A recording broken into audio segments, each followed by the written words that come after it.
DJ and PK proudly presented by our title sponsor, Black Desert Resort, Utah's premier golf resort. And we're joined now by David Locke, radio voice of the Utah Jazz. David, good morning. Good morning. No Patrick Kinahan this morning? Easing into a 3-day weekend, 4-day weekend. You know what I mean? He'll be back. Seems so smart. But I wanted to talk about his favorite player, tennis player, Danielle Collins. Go ahead, please. Hold forth. Well, I mean, she's like doing PK-esque things, like, yelling at crowds, getting booed, loving it. Really, I thought PK had found his soulmate. Kind of a little Jersey attitude there on the tennis court, huh? Mm-hmm. Yeah. I thought maybe, it's happening in Australia, so nobody really knows what's going on because it happens at 3:40 in the morning. Right. Middle of the night, middle of the morning kind of stuff. Yeah, but I thought, PK could have some fun with it. How are you, David? Good. How are you? I'm good. Camped out in New Orleans for the weekend. Yeah, for a long time. Weird. Yeah, it is odd because usually it's 2 games in 3 days. This is 2 games in 4. Right. A little sitting around. There is a development that is so new, it probably can't even really be analyzed. But Keontae George, who's played a lot of point, initiated the offense, had the ball in his hands. With Collier's emergence, how about him as the off guard getting 22 shots against Charlotte? That FGA number caught our attention. That is a big number. Is that something we're going to be sustained? What does his role look like if he's going to be on the court with Collier? Well, I think the first thing is we have to understand that I think the second leading scorer for the Jazz that night was Walker Kessler, right?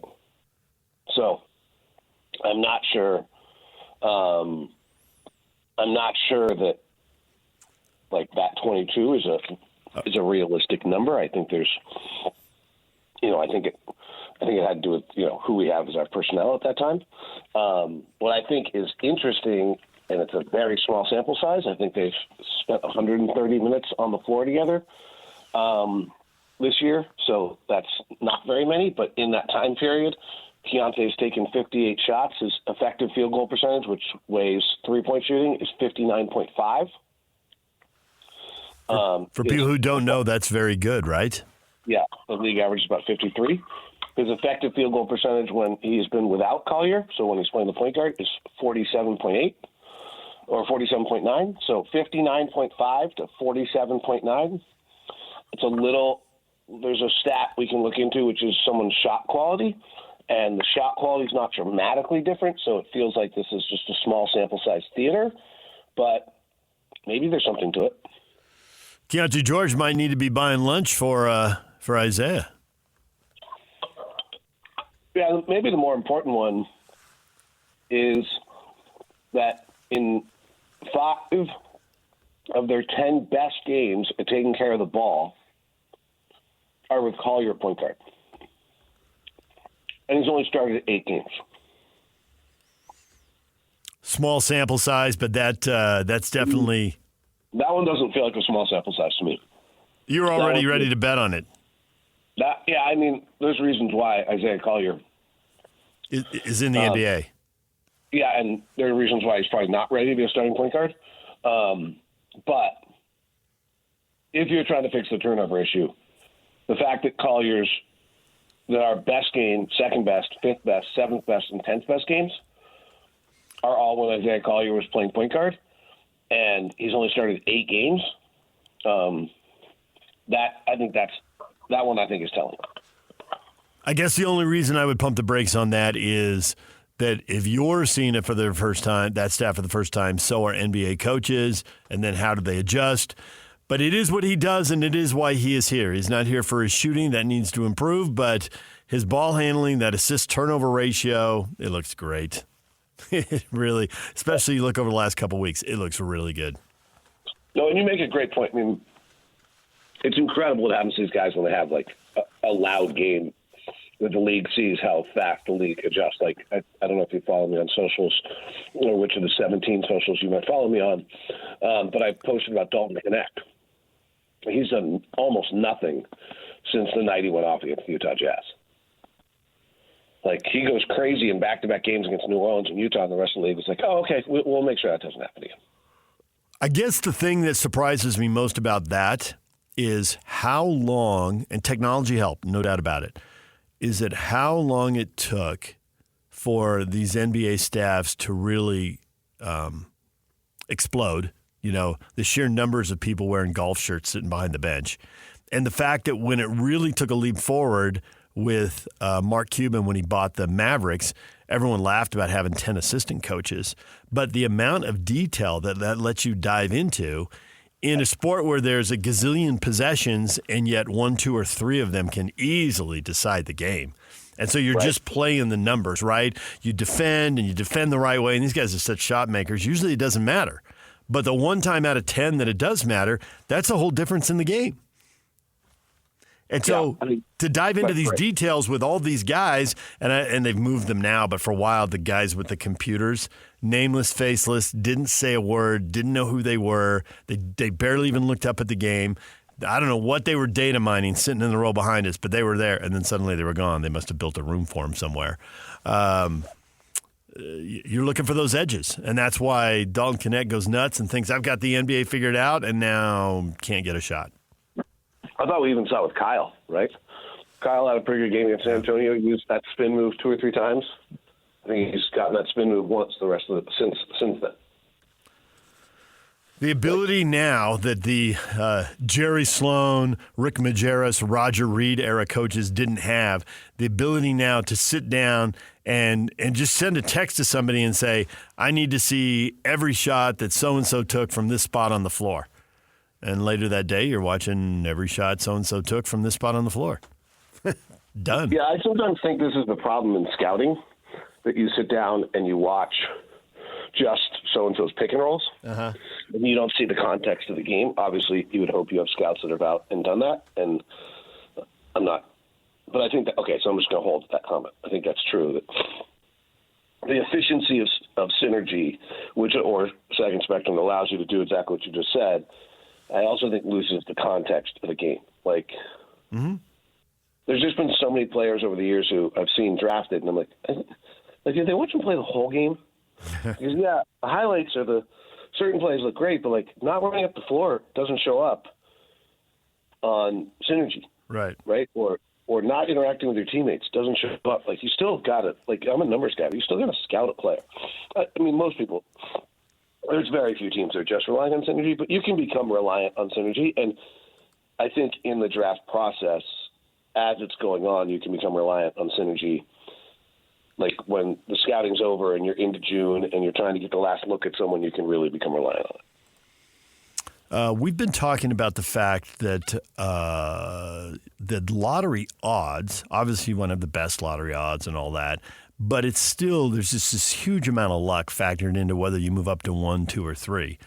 The real prize here might be, hey, if you have the worst record, which the Wizards have and which the Wizards seem determined to hold on to, there's still a 48% chance that they'll draft 5th.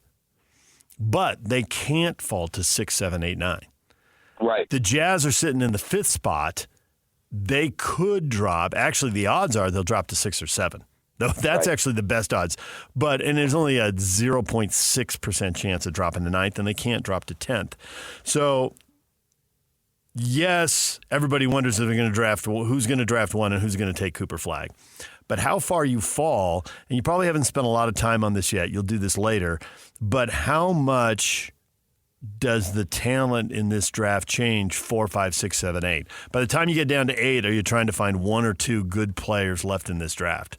Is there a big range in the results you're going to get, whether you have the 4th pick or the 8th pick? I think there is a big range between 4th and 8th. Yeah. Given that you can whiff on any pick, including the number 1 pick, as we've seen historically, but playing the odds. Doesn't feel like you can whiff on this number 1 pick. Not this year. The kid out of Illinois is getting a lot of attention and seems to be kind of the 4th player in this draft now. Yes. So that seemed, but, right. I mean, what is, right. But you could still whiff. Like, I think, I'm trying to think back on the last few drafts of whether or not anyone's whiffed a top 5 pick badly. Well, I did have someone who worked in the NBA tell me, listen, people laugh about Greg Oden over Kevin Durant. And he's like, I'm here to tell you, 30 teams would have done Yeah. that. Portland Sure. Portland did, but he says you name any other team, they would have done it too. The medical stuff wasn't clear that Odin was going to fall apart like that. It wasn't. And his talent was awesome. And in that era, the way he played the game was important. So you say you can't. This is as close to a sure thing, but there's really no absolute sure thing because health can always intervene. Well, at this point with Greg Oden, he was pretty incredible at Ohio State with Mike Conley. So Yeah. you definitely thought he was going to be fine. Yeah. No, I was just trying to think of whether the thought I had was whether there's anything going on recently where there's been less misses early in drafts in the recent years than there has been in the past. You know, we have the Derek Williams many, many years ago. So I was just trying to think of whether or not teams have whiffed less. Brandon Miller, we saw the other night, is going to be fine. I don't know if he's going to be a star. I guess Scoot Henderson could have whiffed could have been a whiff at the third pick of the draft. So, yes, I guess teams still whiff. The Thunder and the Cavs just played for the second time, and I thought there was a little urgency there for Oklahoma, the city that screams, we're not letting these guys get in our heads. There'll be no psychological advantage of they beat us twice. They had more urgency. They get the win. So now it's 1-1. They split at home. I don't know how much the regular season carries over to the postseason, but I suppose you don't want to take any chances. Do you think these two are going to meet in the final? Because if they don't, then obviously this doesn't matter at all. I don't think they're going to meet in the finals, only because I just think the separation between the best teams at the top and this kind of next tier teams is not as wide as it once was, and so I just will take the field. There's not many weaknesses on Oklahoma City, but I do think Denver or Dallas might get them. Denver is just so bad when Jokic gets off the floor, so if they can somehow solve that, it's such a different thing. I do think Dallas still has the components when everyone gets healthy. I think Boston could easily beat Cleveland. I think they're, I know they're not playing well right now, but and then I think, I just think maybe not because they just haven't put it together. Cleveland gets Milwaukee early in the playoffs. I don't know what I think happens on that. Maybe Milwaukee's just not there yet, and Chris Middleton's just not quite good enough. Evan Mobley's so good right now, and that's really important. What Lou Dort did to Donovan last night was, there aren't many players in the league that can do that. The whole concept of Cleveland is if you do that to Donovan, then Garland can go off, and then there was enough defense from Oklahoma City that didn't happen. So I thought that was interesting. But that is the whole concept. If you try to take one of those guys away, the other one can do it. So I still think Denver, Dallas, Oklahoma City. I've watched Houston and Memphis a lot recently, and they're both terrific, but I don't buy either of them as a playoff team now. Because? I watched the last 9 minutes of all close games, and Memphis plays this really unique style. I know it's bad English, so they play a unique style in which they're only running 35 picks a night. Phoenix runs 90 to lead the league. The league averages 68 a game. And they're only running 30, and they're playing super fast, and they're offensive rebounding, and they're doing these things really, really differently. And they spread the floor 5 wide and drive the lanes. And then when it gets late in the games, they go to a high pick and roll. It's not who they are. They can't play the same way they're playing the first 43 minutes in the final 5 minutes of an NBA game right now. And so they don't look great in that setting. And I think their clutch numbers are pretty bad. Houston, I do like a lot of what they're doing, and they have a lot of neat answers. The other night, they were playing Memphis, and Memphis was trapping Jalen Green because he was hot, or kind of showing on Van Vliet, and then Şengün flashes to the middle of the floor and conducts out of there, and Amon Thompson's in the dunker, and they're kicking it out. They just aren't good enough shooters in a playoff series, I don't think. And they're just getting a lot of those kind of extra points I don't think you get in the playoffs. They actually remind me a lot of Memphis of 3 years ago, the team the Jazz beat in the playoffs. So I just don't think either of those teams are quite ready for playoff basketball. So I think it's Dallas, Denver, Oklahoma City is the 3 teams in the West right now that I watch late game. I think are really special, know how to play, know what they're doing, have things that are pretty unanswerable. So I think that's, and frankly, in some extent, it's just who has a top 10 player. It still comes down to that a little bit. New York's really interesting to me. One, I can't believe how many minutes they're playing. Huh. And so you do wonder if they're going to wear out. But they're pretty good. And they really have every answer imaginable on the offensive end. Like, they have every answer imaginable on the offensive end. I don't know how you guard them. Like, I don't think you can. I think you have to be willing to switch your big onto Jalen Brunson and let your small play tight on Karl Anthony Towns to take away his pop. And then if they roll Towns into the post, you deal with that. But you're also now dealing with your big on Jalen Brunson, which isn't great. So they've really got an offensive juggernaut there. Lakers, Warriors, Suns, there's big stars on all those teams. They're on TV a lot. They're also all around 500. Is there anything they can do, internal development, trade deadline, or are they destined to sit around 500 and be done in the postseason pretty quickly, despite their star power? Let me isolate Lakers, Warriors, because if you listen to Locked On Jazz at all, or if I think with you guys on the air, like, everyone was talking about the offseason, and that to me was the biggest story of the offseason.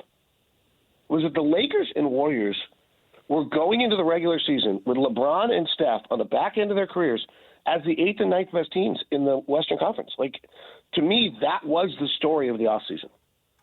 And if you did the FanDuel odds, I think they had them like 10 and 11, if I remember correctly. And the Clippers were 12. I don't remember who New Orleans, I think, was ahead of them, who's not now. That was, like, to me, that was just an incredibly stunning situation that these two teams with these guys had done nothing that fundamentally changed who they were in any way, shape, or form. Phoenix, there's just something not right. Like, I actually keep waiting for Phoenix to work because I kind of think it should. But it doesn't. It really doesn't. Like, the other night when we played them, how they weren't up 20 against us, I don't know.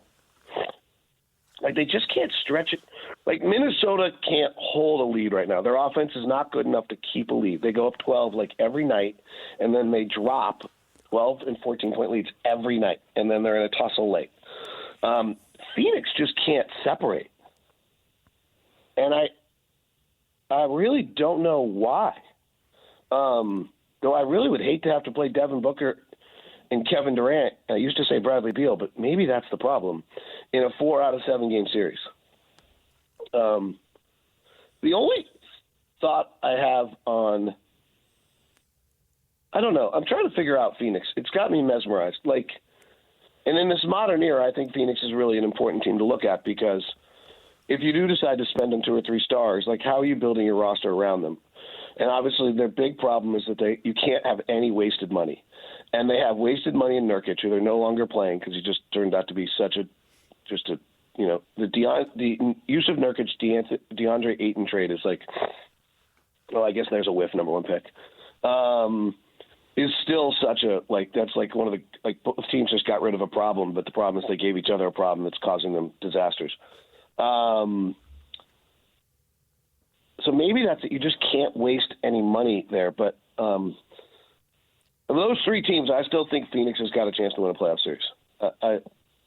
When they get healthy and have Grayson and Royce, and they have the 3 guys, if Bradley Beal decides to play hard, which I guess hasn't happened in 7 years, so maybe won't. I don't know. I still partially think Phoenix is all right. David, enjoy your long working vacation in New Orleans. And then you know what we get for second prize? And what would that be? 2 days in Oklahoma City where it's 21 degrees. You know what you get for a third prize? What's that? 4 days in Oklahoma City. Anybody who thinks that people who travel with teams aren't aware of the weather every time they go on a road trip, I've had fans tweet at me, no, that was about the big games. I'm like, I bet it wasn't. But whatever. That's fine. Right. That was Mike Folta, the hockey guy. They're going to play some big teams and big games. They're losing the home games. I don't know if any games are any bigger than others when you're in a slide. But I bet he knows he's going to Ottawa in the dead of winter. So there's that. You do have to pack for these things. 100%. Oklahoma City, 21 degrees, is the first time I've ever packed and was like, yeah, I'm staying inside. Absolutely. Like I can't sit still, as you're probably aware. I am. So I'm never in a hotel room, and I'm always out walking or always doing something or always going somewhere. And since there's nothing to see, and it's 21 degrees and probably colder than that because of how windy it is, I don't think I'm leaving the hotel for 2 days in Oklahoma City. Good plan. Stick with that. We will think of you, David. Thanks for joining us. Right.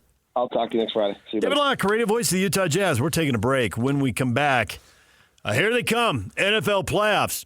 Think about this during the break. Not just who are winning the games, but if you do the old confidence pool, who you putting 4 points on? Which game are you putting 1 point on?